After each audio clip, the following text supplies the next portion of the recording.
Hey everybody, Hey y'all. welcome back to Cornhole Videos. We are reviewing Amazon's The Rings of Power, and we just got done with episode 5. Just done with episode 5. We're over halfway through the season now, ain't we? How many episodes are in this season, Carson? I believe there's going to be 8. Wow. So I believe the halfway point was mentioned to be the last episode. Well, the way that they're moving, it's going to be 48 episodes in season 1. That's 8 times 6. Carson did math. Did you hear that? What's your first note, my man? It was a pretty uneventful, yet also, from my end as the book nerd, pretty infuriating episode actually. So we began with the hobo giant. He's learned to speak English. The hobbits, talking about the big folk. They know about humans. Or I'm assuming by big folk they mean humans, but apparently no one else knows about them. It's kind of going with that whole thing that hobbits shouldn't exist at this point during the lore. But He learned English pretty quick. Whatever. And there's some decent landscape shots going on in here, and we hear a song. Now the song is pretty simple. There's not much intelligence that had to be gone into writing it, but it's a jubilant theme and everything like that. So I give points for making a rather humorous little song going on. It was all right. So far it has. Not the hobbits themselves, but the song has felt the most Tolkien-esque out of anything that we've seen, actually. Or anything that I've seen. They did the whole not all those who wander are lost line. Yes. And what are we? Some kind of Suicide Squad? Branwen, the woman, the normal human woman. I've just known her as cleavage. She got cleavage, and in this episode we know she has a good donker of a booty on her. This seemingly normal woman, where everything is the only person in town who wants to stay and fight. As this track record of characters is gone, aside from the dashing black elf, who is still the best character. He's the best character. It's just interesting. She's like, hey, we should stay and fight. And she has a son, and she's like, as far as I know, I don't think she was anything but like just a barmaid or something. No, she's just a barmaid. But going with the theme of this episode, going with the theme of not just this episode, but this series, no man in this series is really take charge at all, aside from Arondir and to an extent Elendil, but they are both still subservient to their female counterparts. Well, we cut back to Elendil and Isildur, and them very badly foreshadowing Isildur's acts in The Lord of the Rings when it comes to the One Ring. It was very bad, blatant, obvious foreshadowing, not that good. Elendil is still a decent character while not being lore accurate. And they said fellowship. They did say They that. said the line, what are we, some kind of fellowship of the ring? Didn't they? Galadriel lied, something that she would not have ever done. Galadriel does not lie. And kind of thought it was pretty bad that she was just like, I'm lying. And then the Queen of Numenor was like, yeah, you're lying.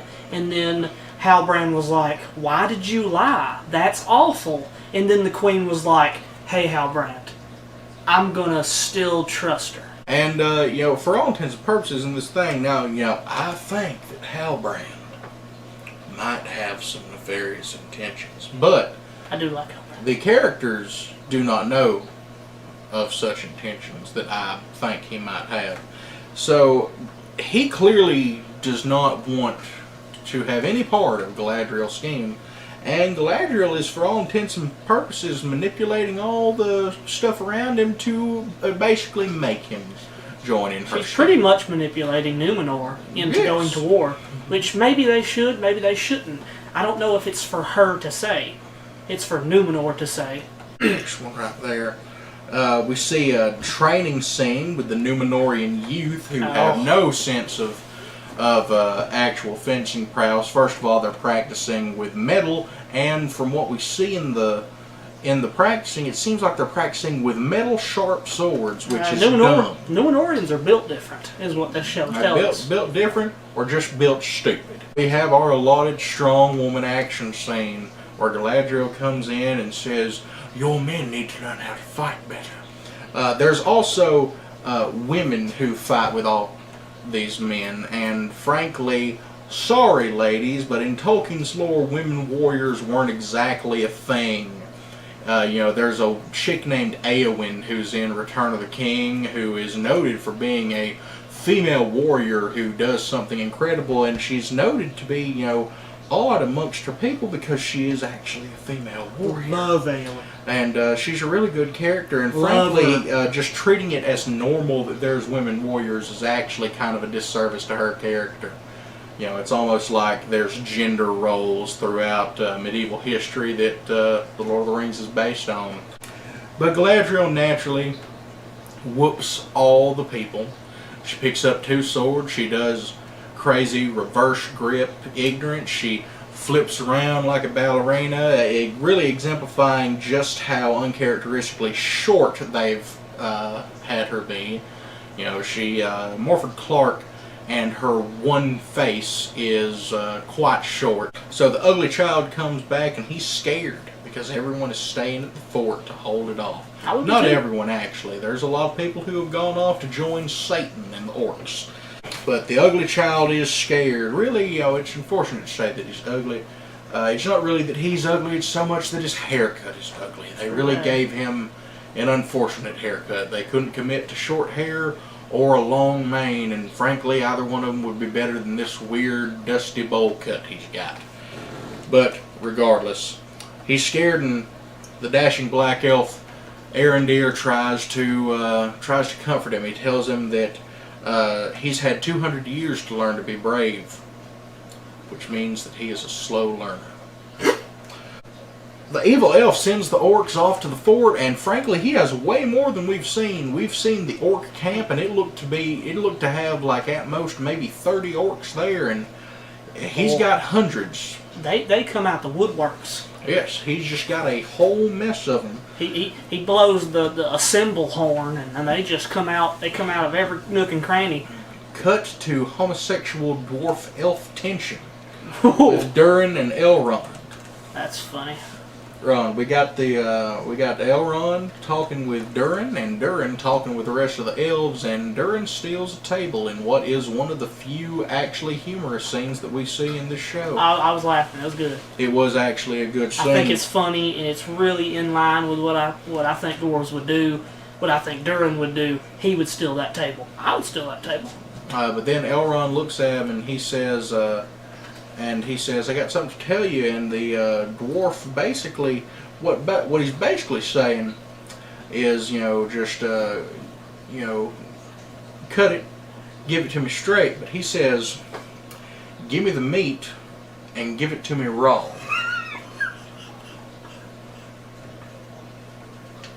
Give me the meat, you give it to me raw. Penis. Also, Durin almost says shit. Yes. But he doesn't say shit. He stops before he says it. But they nearly said it.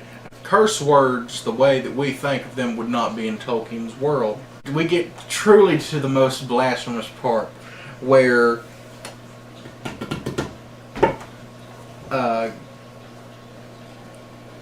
yes, it is Gilgalad. We get to Gilgalad. Gilgalad tells Elrond what Mithril is. And long story short, it's not what Mithril is in Tolkien's lore. So it says that Mithril was created when a Silmaril went down into the earth while an elf was fighting a Balrog for it. And that the light of the 2 trees of Valinor entered the ore in the mountains, and that the Mithril element contains the last light, and if the elves are bathed in it, they'll enter heaven, or some ignorant, just made up fan fiction like that. To try and make it brief, the Silmarils are things in the Silmarillion, which is basically the Bible of Lord of the Rings. It has the creation story. It has everything that happened in the dawning of in the dawning of creation and the First Age. Deals with the first Dark Lord, Morgoth, whom they talk about in this. Morgoth killed the two trees, which is what gave the world light before the sun and the moon. It's what the elves knew as what brought light. So they captured the last light of the two trees into 3 jewels called the Silmarils. They were the only things that basically made elves devolve into man-like greed. There were, small wars fought over these things, many tragedies between elven families trying to retrieve the Silmarils and hoard them for themselves. And at the end of it all, one Silmaril was sent into the sky, one was sent into the sea, and one was sent deep into the earth. They are not to ever be found. Frankly, also, me and Adam, dwarves are our favorite fantasy race. Love them. We love dwarves. They're cool, they're short, they're stocky, they're strong, they build things. Hardy. Yes. They're just loyal. Great. Bearded, long-haired, usually gingered. Ooh, they're cool. They got axes, hammers, we love picks. Dwarves. They're so cool, and they're always like eating and having a jolly good time. Mithril is the only cool thing that dwarves have in Lord of the Rings. And by cool, I mean it's their magic, basically. Dwarves' magic is their smithing, and mithril is the thing that they have. Dwarves know how to smith mithril, and the other races don't. So basically taking the one cool thing that dwarves have with their lore, the one thing that sets them apart from the other races, and attributing it to elves, kind of just diminishes the dwarves, really.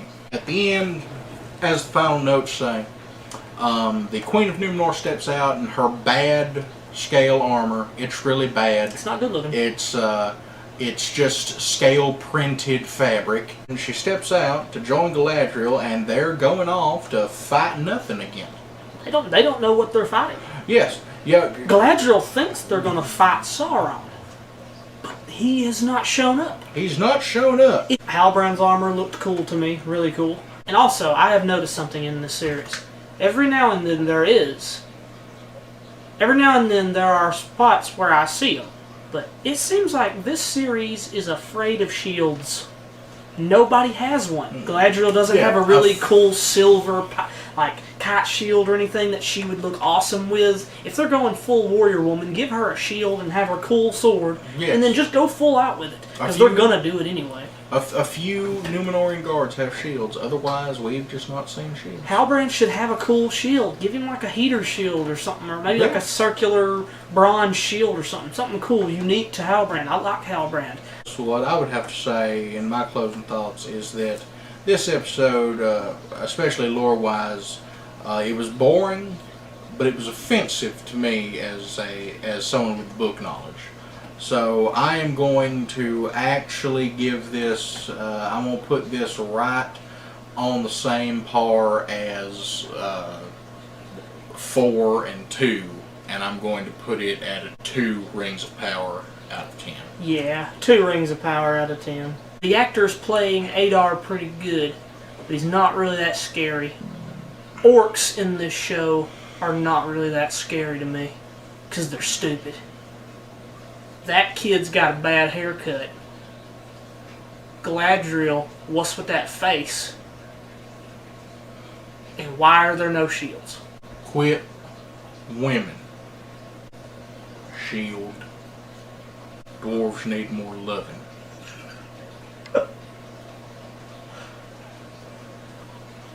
Give the hobbits a haircut.